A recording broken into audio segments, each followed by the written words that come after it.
అందరికీ నమస్కారం. నేను ఈ యొక్క దిశ పేపర్లో ఒక వార్త చదివిన.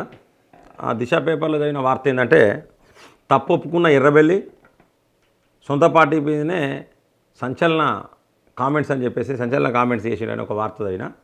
పాలకుర్తిలో నిన్న జరిగిన సమావేశంలో, విస్తృత స్థాయి సమావేశంలో ఎర్రబెల్లి దయాకర్ రావు గారు, మాజీ మంత్రి ఎర్రబెల్లి దయాకర్ రావు, ఓటమంటే తెలియదు, పాలకుర్తిలో ఓటమంటే తెలియదు, ఆ మంత్రి సంచలనాలకు మారు పేరు ఎర్రబెల్లి దయాకర్ రావు గారు కొన్ని కామెంట్స్ చేశారు. ఏమనంటే, బీఆర్ఎస్ ఓడిపోవడానికి ప్రధాన కారణం ఏంటంటే ఈ యొక్క పథకాలు సరిగా అమలు కాకపోవడం. ముఖ్యంగా దళిత బంధు గురించి కూడా ప్రస్తావించారు. ఈ దళిత బంధు అనేది సరిగా ఇవ్వలేకపోయినాం, కరెక్ట్గా ఒక ప్రొసీజర్ ప్రకారం దళిత బంధు అనేది ఇవ్వలేకపోయినాం. ఈ దళిత బంధు అనే పథకం వల్ల బీసీ బంధు పథకం అడిగినారు, గిరిజన బంధు పథకం అడిగినారు. ఈ విధంగా ప్రజలందరూ కూడా కొంత ఇబ్బంది పడ్డారు ఈ పథకాల వల్ల. అలాగే నా వల్ల కూడా, అంటే ఎర్రబెల్లి దయాకర్ రావు వల్ల కూడా కొన్ని తప్పులు పొరపాట్లు జరిగినాయి. కాబట్టి దీనివల్లనే నేను కూడా ఇక్కడ ఓడిపోయినా కొంత. సో పార్టీ ప్రభావం, అలాగే నా వల్ల జరిగిన కొన్ని తప్పుల వల్ల నేను ఓడిపోయినా అని చెప్పేసి కొన్ని సంచలన కామెంట్స్ ఎర్రబెల్లి దయాకర్ రావు గారు చేసిర్రు. ఎందుకంటే కారణం ఏంటంటే, ఎర్రబెల్లి దయాకర్ రావు గారు కామెంట్స్ చేయడానికి గల కారణం ఏంటంటే, అసలు ఆయనకు ఓటమంటే తెలియదు. ఓటమంటే ఆయన 30 సంవత్సరాలు ప్రతిదీ గెలుచుకుంటూనే వచ్చిండు. 30 సంవత్సరాల లోపున్న ఒక అమ్మాయి చేతిలో ఓడిపోయాడు, ఒక యువనేత చేతిలో ఓడిపోయాడు.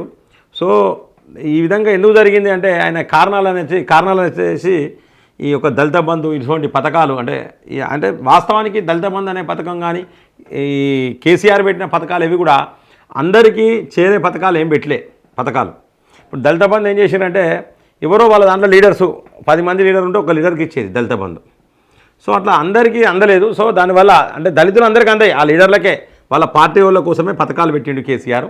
అంటే కేసీఆర్ పెట్టిన పథకాలు కావచ్చు, ఇప్పుడు రేవంత్ రెడ్డి పెట్టిన పథకాలు కావచ్చు, కాంగ్రెస్ ప్రభుత్వం తీసుకొచ్చిన హామీలు కావచ్చు, ఇవన్నీ కూడా ప్రజలను మభ్యపెట్టేందుకే. ప్రజలు కూడా అర్థం చేసుకోవాలి.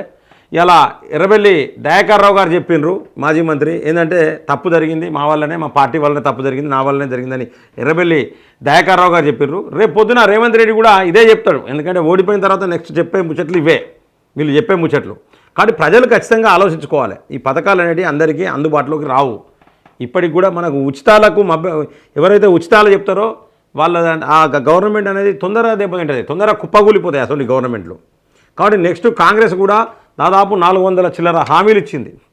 సో ఆ హామీలు అనేది కాంగ్రెస్ నెరవేర్చే పరిస్థితులలో లేదు కాంగ్రెస్ ఆ హామీలు. కాబట్టి దయచేసి ప్రజలందరూ గుర్తుపెట్టుకోండి. ఇలా ఎర్రబెల్లి దయాకర్ రావు గారు మాజీ మంత్రి చెప్పినట్టుగానే పథకాలు కరెక్ట్ చెప్పిన వారు చెప్పిన విషయం ఏదైతే ఉన్నదో అది కరెక్టు. ఎందుకంటే పథకం అనేది అందరికీ అందుతూనే అది పథకం అవుతుంది. అందరికీ మనకు రాజ్యాంగం కూడా అందరినీ సమానంగా చూడాలని చెప్పింది. ప్రభుత్వం అందరినీ సమానంగా చూడాలని రాజ్యాంగం చెప్పింది. వీళ్ళు సమానంగా చూడలేదు. అంటే రాజ్యాంగానికి ఎప్పుడైతే విరుద్ధంగా పోయిండో కేసీఆర్, దానివల్లనే బీఆర్ఎస్ ప్రభుత్వం అనేది కుప్పగూలిపోయింది. కాబట్టి నెక్స్ట్ కాంగ్రెస్ పరిస్థితి కూడా అదే కాబోతుందని చెప్పేసి నేను తెలియజేసుకుంటున్నాను.